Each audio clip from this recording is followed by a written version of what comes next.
Vous êtes-vous déjà senti impuissant devant la détresse des autres? Vous êtes-vous déjà demandé, ne pourrais-je jamais sauver la vie de quelqu'un? Ou même aider une personne blessée ou dans un état grave? Pourrais-je un jour entrer dans la peau d'un super-héros? Si, bien sûr, mais que pourrais-je faire? Je ne suis ni médecin ni pompier. Je ne serai jamais d'une quelconque aide. Je suis pas un super-héros. Mais si, tu peux.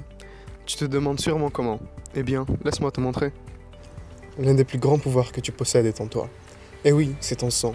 Et ce pouvoir, tu peux le partager avec des personnes qui en ont vraiment besoin. Vraiment? Mais quelles sont les conditions pour donner mon sang? Pour le don du sang, les conditions sont l'âge, le poids, un bon état de santé. Mais le don du sang, est-il sans risque? Et qu'est-ce qui m'assure que je ne tomberai pas malade? Le don du sang est sans aucun risque pour le donneur, car il suit un éthique bien précis dont la conformité est assurée par des professionnels de la santé. Avant le prélèvement sanguin, le donneur est ausculté par un médecin et répond à un questionnaire qui a pour but de déterminer si le don de sang est possible et sans aucun danger. Un prélèvement sanguin se fait avec des outils stériles. La seringue et la pochette de sang est propre à chaque donneur et n'est jamais réutilisée. Après le don, le donneur reçoit une collation pour récupérer ses forces et se repose quelques minutes pour éviter les malaises. Mais mon don aura-t-il vraiment un impact sur la vie de quelqu'un? Y a-t-il vraiment autant de personnes qui ont besoin de sang?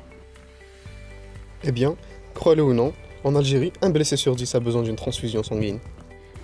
Et à part les victimes d'accidents de la route, à qui d'autre mon sang va-t-il servir?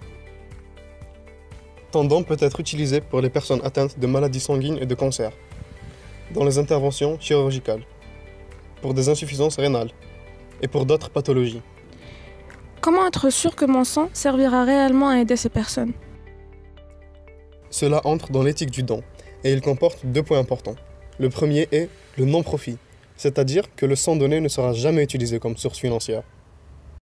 Le deuxième est l'anonymat, c'est-à-dire que les informations du donneur et du receveur de sang ne seront jamais divulguées.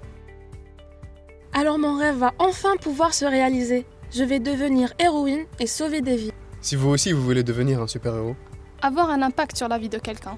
Partagez votre pouvoir. Aider les autres. Donnez votre sang. Une pause pour une bonne cause. Donnons du sang, sauvons des vies.